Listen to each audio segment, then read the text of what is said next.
I am Dr. LeGrand, and I am somebody who has dealt with ADHD and dyslexia. Growing up with it has been really difficult with my schooling experience, always being a struggle. And throughout the time, looking at my past, it took a long time before I could even learn how to read and write. I was about 9 years old before that even happened. In fact, the school system wanted to send me into the special ed program, but my mom decided to take me out and homeschool me. Bless her heart. She actually took the time to really all the struggle of just how to just even learn how to read and write. Like I said, I was about almost 9. Well, actually, I was like 9, close to 10 years old before I really even got that down. And it was always a struggle coming through that and trying to learn. And even when I finally went to high school, I was homeschooled up until high school, I still had struggles in trying to learn.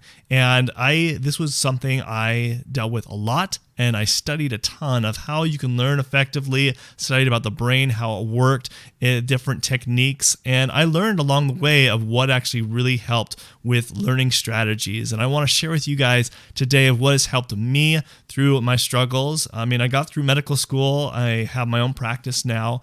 And so it's definitely doable. If I can do it, you guys can certainly do it. And these are things that I have learned. And I'm going to go over my top 8 things that have helped me over the years with my schooling struggles so that you guys can also apply it for yourself as well. So the very first thing that I learned early on in my college years, I didn't really apply this in high school or middle school, I should have, but was carrying a notebook, or even now today, I actually use my mobile phone to use a scheduler. And instead of just putting, goals and tasks, usually when you just put in goals and tasks, they never ever happen.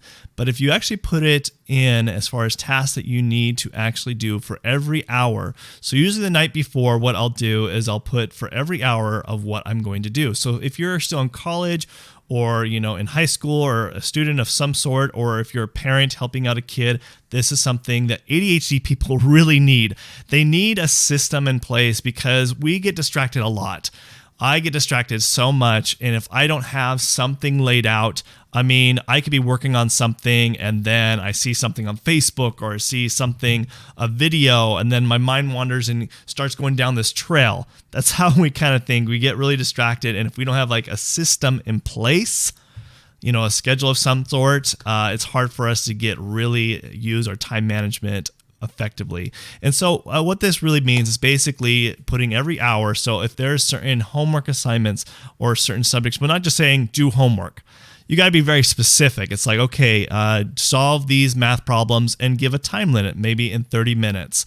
Do it in 30 minutes. Okay, now write this paper in the next 2 hours, or maybe write the first intro of the paper in the first hour.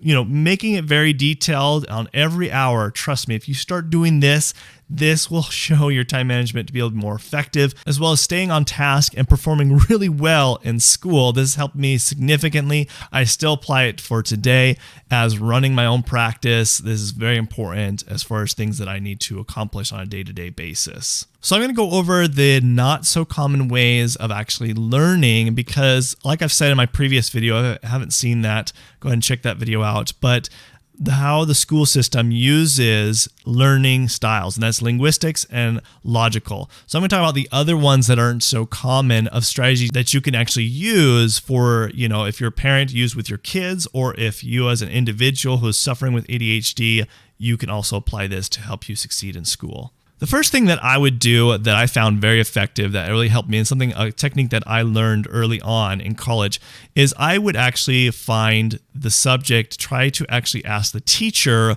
why they were interested in it, because it might be a subject that I was maybe not interested, but it was required for me to maybe get my bachelor's degree or just whatever. I had to take that class. Okay. So I would actually ask the teacher why they were so interested in it. Why were they passionate about it? And trust me, you'll learn a lot that you had no idea about that subject. And I do this before the class even starts. And plus, you could build that relationship with the teacher because it's so important to build that relationship with the teacher so they can help you further down the road along the process of taking that class. but also for yourself. You need to dive deep of why that subject might be interesting to you. So for example, for young kids or for anybody, like for example, history. Depending on what era, if you have a particular own interest, whether it might be sports or art, trying to study sports and art in that era that you might be studying, might be the 15th century history or whatever it might be, trying to study around things that you already are interested in so you could be more passionate about diving deeper in. This is called intrapersonal types of intelligence, intrapersonal ways that you can learn by diving deep, focusing more internally. If you find that you're that type of person, this will really be effective for you.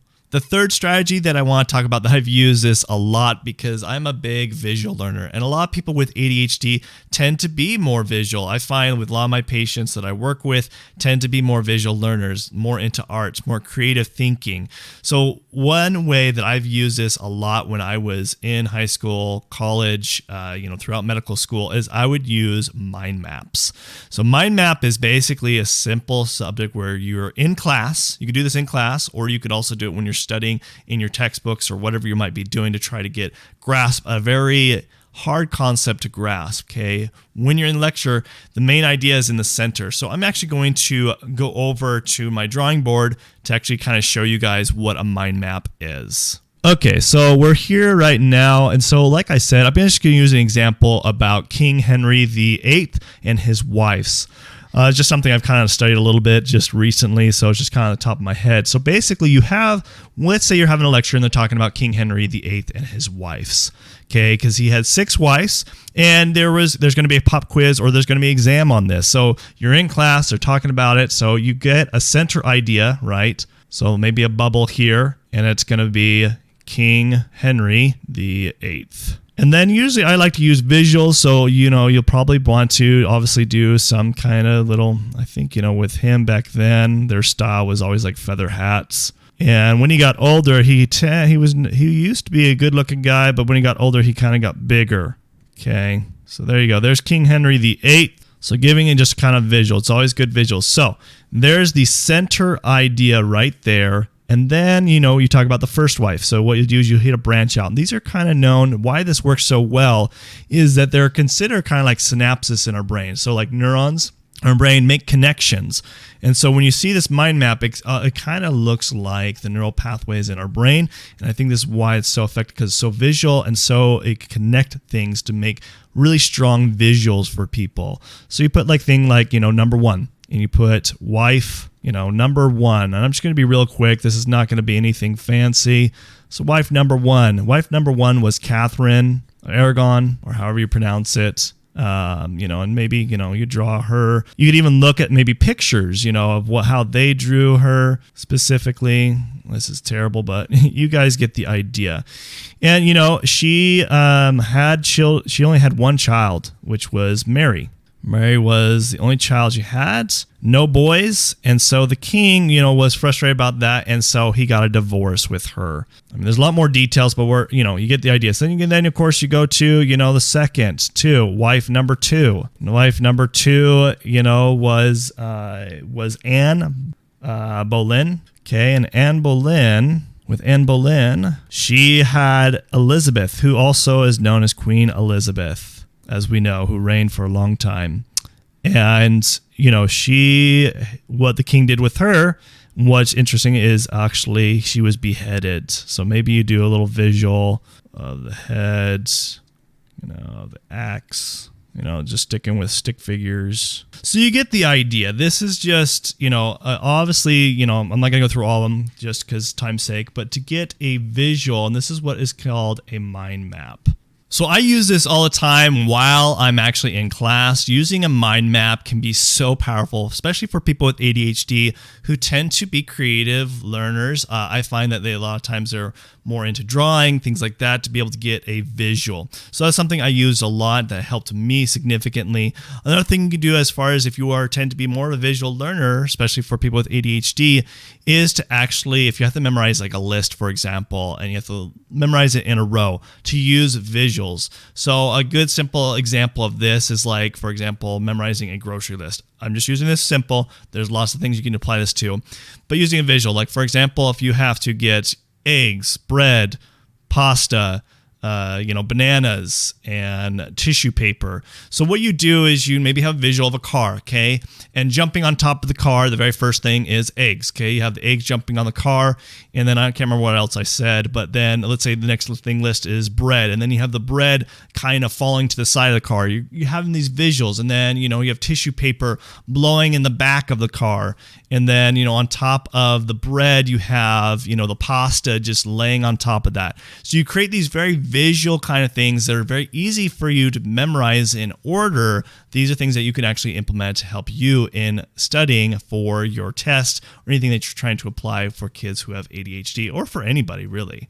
Okay, this video went a little bit longer than it should, so we're going to break this up into 2 parts. So thank you guys for watching. We'll talk about the part 2 in our next video. So if you have not subscribed already, go ahead and hit that subscribe button so you miss out on part 2 and other future videos we talk about on ADHD, anxiety, and depression. And then check out our other video on why kids struggle in school with ADHD. So until next time, this is Dr. LeGrand signing out, and I will see you guys in the next video. Thanks. Bye.